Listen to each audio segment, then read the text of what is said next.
Welcome back once again to howtocookgreatfood.com. If you haven't already, click that button and subscribe to our channel.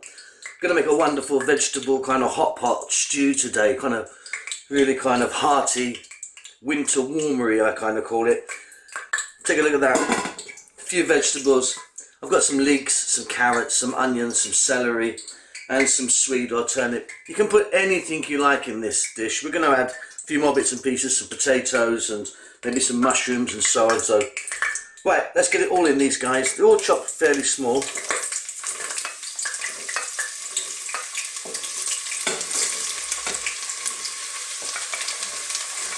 That was just a little bit of sunflower oil in the pan there that I was heating up.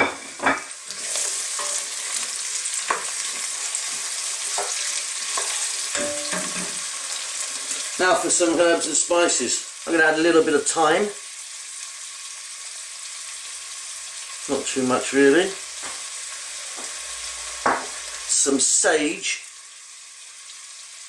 which is a really underused, underrated herb if you ask me. A touch of rosemary.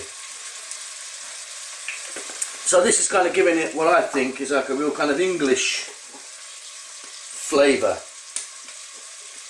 If we were to add the kind of oregano, basil and such like, I would consider that to be more Mediterranean, Italian, but this is just, to me, it's kind of quite an English mix of herbs. Now you can, of course, add whatever you like. I'm going to add some black pepper.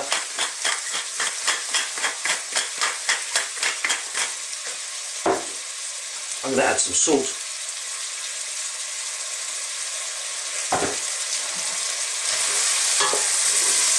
And on this kind of medium type heat, I'm just going to sort of throw these around in the pan and sweat them for just maybe sort of 4 or 5 minutes max. I mean, they're quite small, as you can see, all the parts are quite small. Then we're going to add a few more vegetables, and then I'm going to add tomatoes. It's going to have a tomato base. You can use fresh tomatoes or canned or tinned tomatoes if you want. I think I'm going to use a tin today. So, back in a few minutes. There we are. So the system basically is you can add anything you like to this, but of course you have to add the vegetables that take the longest to cook first, i.e. pretty much all your root vegetables. So if you're going to put beets in this or something, which would work great, you need to get them in now and then add your vegetables that cook in less time. I'm now going to add sliced garlic, just a couple of cloves for this amount. I'm going to put in some potatoes, which I've actually cut a little bit larger as well.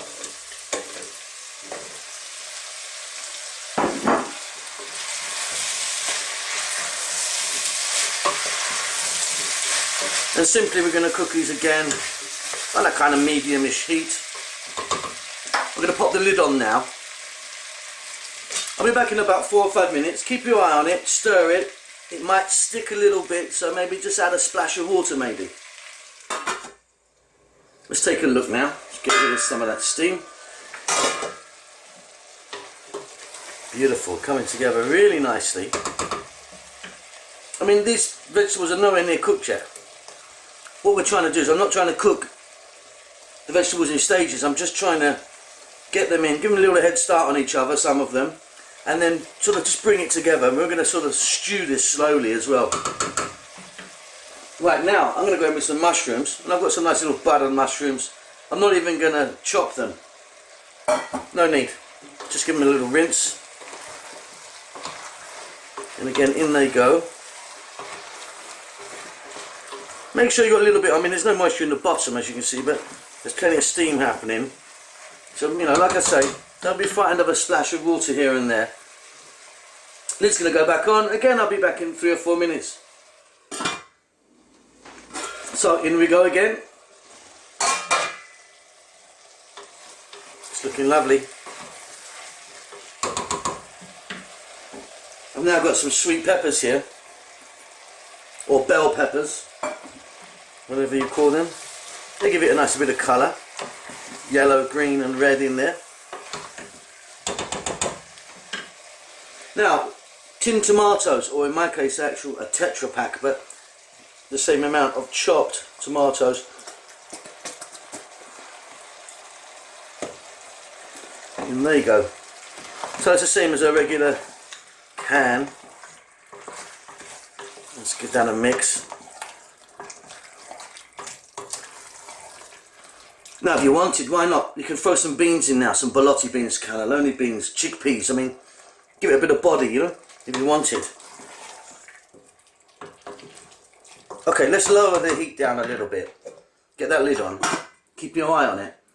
I'll be back in about 7 to 8 minutes. Here we have it. This has been cooking for about, I think, 9 minutes now. What you need to do is check your vegetables.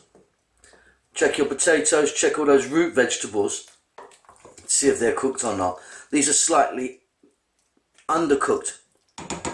So I need to go a little bit more with these. About another sort of 5 minutes, I think.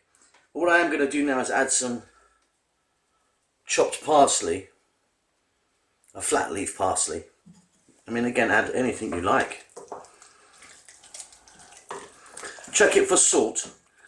If you wanted, you could add some tomato puree or paste. I don't really want to do that. I like this just like this. And this can be eaten, well, I'm going to eat this with some nice brown rice. But you could eat it anyhow you like. What you could do is get that in a baking tray. Get some mashed potato on the top and bake it off like a kind of vegetable shepherd's pie. This is totally vegan. If you wanted, maybe chuck a little bit of parmesan in now if you're not a vegan.